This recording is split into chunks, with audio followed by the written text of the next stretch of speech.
नमो बुद्धाय। खुद के कीमत को पहचानो। एक दिन एक व्यक्ति महात्मा बुद्ध के पास पहुंचा। उनके मन में एक सवाल था जो उसे लंबे समय से परेशान कर रहा था। उसने बुद्ध से पूछा, भगवान, इस विशाल दुनिया में मेरी क्या कीमत है?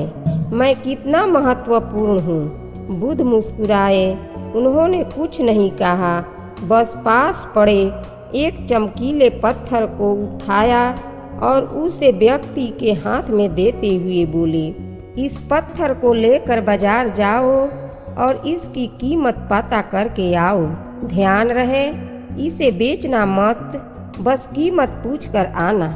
वह व्यक्ति पत्थर लेकर सबसे पहले एक फल बेचने वाले के पास गया। उसने फल वाले से पूछा, भाई, यह पत्थर कितने का होगा? फल वाले ने पत्थर को ध्यान से देखा, उसकी चमक को परखा, लेकिन वह उसकी असली कीमत को नहीं समझ पाया। उसने लापरवाही से कहा, यह कुछ खास नहीं लगता, लेकिन अगर चाहो तो इसके बदले में मैं तुम्हें 10 आम दे सकता हूँ। व्यक्ति को यह सुनकर थोड़ा अजीब लगा। उसने सोचा, शायद इस पत्थर की सही कीमत किसी और को पता होगी। इसके बाद वह एक सब्जी वाले के पास गया और उसे भी वही सवाल किया। सब्जी वाले ने पत्थर को देखा और कहा, मैं इसके बदले तुम्हें 1 बोरी आलू दे सकता हूँ। अब व्यक्ति को समझ में आने लगा कि लोग इस पत्थर को अलग अलग नजरिए से देख रहे हैं, लेकिन उसे अभी भी सही जवाब नहीं मिला था। इसके बाद वह एक जौहरी की दुकान पर पहुंचा। जौहरी ने जैसे ही उस पत्थर को देखा, उसकी आंखें चमक उठी।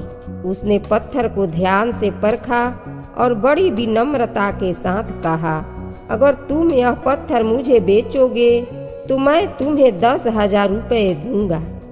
यह सुनकर व्यक्ति चौंक गया। वही पत्थर जिसे फल वाला सिर्फ 10 आम में खरीदना चाहता था, जौहरी उसे 10,000 रुपये देने को तैयार था। वह व्यक्ति अभी सोच ही रहा था कि जौहरी ने फिर से कहा, नहीं नहीं, मैं 50,000 रुपये दूंगा। व्यक्ति को और भी ज्यादा आश्चर्य हुआ। वह जौहरी की दुकान से बाहर निकलने ही वाला था कि अचानक जौहरी ने उसे रोक लिया और हाथ जोड़कर बोला, रुको, यह पत्थर बहुत अनमोल है। मैं तुम्हें 1 लाख रुपए देने को तैयार हूँ, बस मुझे यह दे दो। अब व्यक्ति पूरी तरह हैरान था। उसे समझ आ चुका था कि यह कोई साधारण पत्थर नहीं, बल्कि बहुत ही कीमती रत्न है। व्यक्ति भागा भागा महात्मा बुद्ध के पास पहुंचा।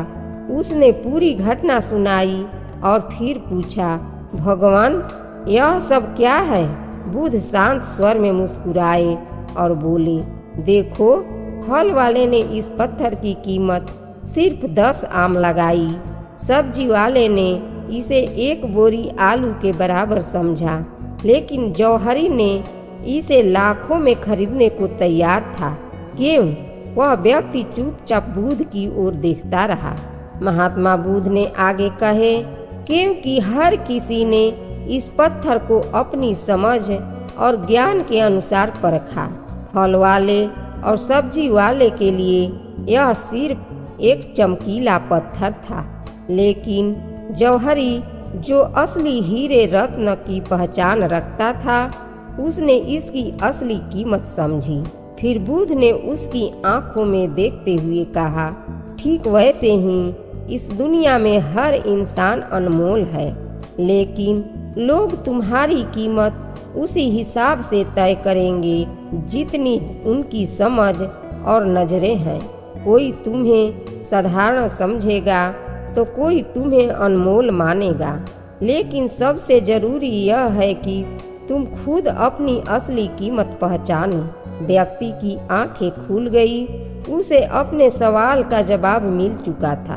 यह कहानी हमें सिखाती है कि हमारी असली कीमत इस पर निर्भर नहीं करती कि दूसरे हमें कैसे देखते हैं, बल्कि इस पर निर्भर करती है कि हम खुद को कैसे तराशते हैं। हर इंसान हीरे की तरह बहुमूल्य है, लेकिन जब तक वह खुद को तराशता नहीं तब तक उसकी असली चमक दुनिया को नजर नहीं आती। इसलिए खुद को पहचानो, खुद को निखारो और अपनी असली कीमत को समझो। दुनिया तुम्हारी कदर करना शुरू कर देगी। अगर आपको यह कहानी पसंद आई हो तो इसे दूसरों के साथ शेयर करें और हमारे चैनल को सब्सक्राइब करें। नमो बुद्धाय।